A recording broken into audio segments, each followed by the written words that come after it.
Okay, so what I want to do here is just keep talking about this object destructuring. Specifically, I'm going to show you two additional things. I think the other video or the last video was just running a bit long. So again, we're returning to this object here called mall. This is again posted in the description, so you don't have to worry about copying it. So it's the same thing as from the last lesson. The only thing is I've added in this takeout here, okay? So you see this has an object with it, okay? And basically you have the appetizers, which is an array. You have the main, which is an array, the drinks, which is an array, and the desserts, which is an array, okay? So if we wanted to get to something here, remember you'd start with mall, okay? And then you go dot takeout, okay? And then you'd have to go like dot appetizers with the square brackets and specify the number, okay? So quite a long path. And I'll show you how we're gonna use a little reference to that in a moment. So we come down here and I've set up a little function. Now, one thing about functions, the way that you write the parameters, that order, is how you generally have to pass things in, okay? If you want to do it this way, let's say you're working with, again, a third-party API, and you know the property names that you're going to be working with, but you don't know the order, this is an excellent solution, okay? So you're going to use the object destructuring here. So you're going to set up your little curly braces there, okay? And so basically you want to make sure that these guys right here are going to match the names, okay, when you pass in an object, okay? So the property names when you pass in an object. So you have appetizer index, the main index, the drink index, the dessert index, the time, and the address. The order does not matter, but the names matter a lot, okay? Now I'll show you how to put some default values in here in a moment. Let's just go down here and keep going for now. So you mentioned the fact that this was quite a long path to get to things. So to fix this, I put const, this little lowercase r here, and I have this dot takeout, okay? So again, if I wanted to get to something like, let's say appetizers, I would need to go this dot takeout dot appetizers. Now I could just do r, which replaces this dot takeout, and then dot appetizers, okay? So let's come back down here and read through this. We have your order has been received at, you have the time for delivery at, you have the address. Then you're going to go through and say your appetizer, which again, I use R instead of this dot takeout. So R.appetizers with the index, okay? You have your square brackets because this is an array. And it's going to be the same thing for your main dish, your drink, and your dessert, okay? So let's come down here. I've already set one of these up and we'll just kind of play around with this. I have this my food guy, which is basically mall.getDelivery, okay? So I'm calling the function.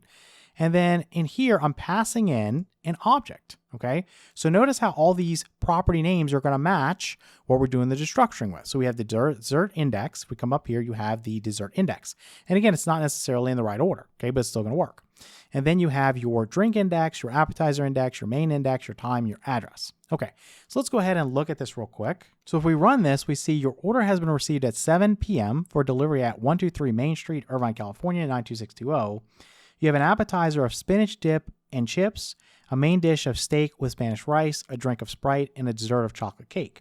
And you can go through and look those up. If you look at your dessert index, it was 0. Okay, so if we come back up here, that should have given us a dessert. If we come back to chocolate cake, and that's what it was. Your drink index was a 1. Okay, so you can see that that should have been Sprite, and it was. And then also you had your appetizer index of 2 and your main index of 2. And so your appetizers, you should have gotten the spinach dip with chips, which you did. And then for main, you would get your steak with Spanish rice, which you did, okay? And you can play around with this and change the numbers in here. You can change the order. It's not going to do anything. What happens is, let's say you delete one of these. So let's say I got rid of this. What do you think is going to happen? Let's take a look. So if you run this now, you see under where it says drink, it gives you undefined, okay? So to fix this, again, you always hear me talk about these default values. Let me leave this blank for right now and just come up here.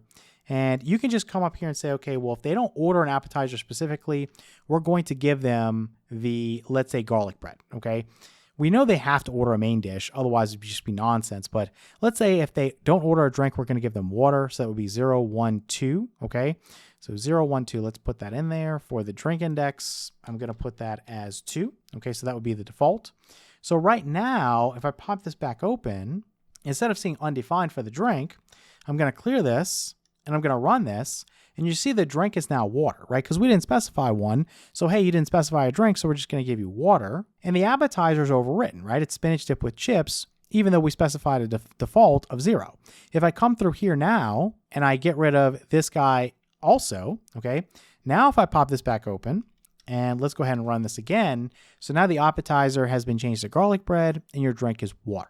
Okay, so that's how you work with the default values. The main thing, and I can just put this back now. Okay, let's go ahead and just undo all of these and go back to what we had. The main thing is to make sure that everything matches up. If I go ahead and put something like the drinks index here, when I'm passing this in, it's going to have no idea what this is. Okay, so when it calls this guy, it's not going to be able to destructure that correctly. Okay, so this guy is basically going to be undefined.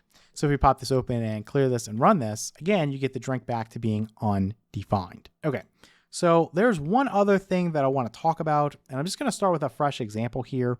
So this is something you will see on that MDN page. If you come back to this destructuring assignment page, you see this section where it says assignment without declaration. A variable can be assigned its value with destructuring separate from its declaration. Okay, so they give you a little example here.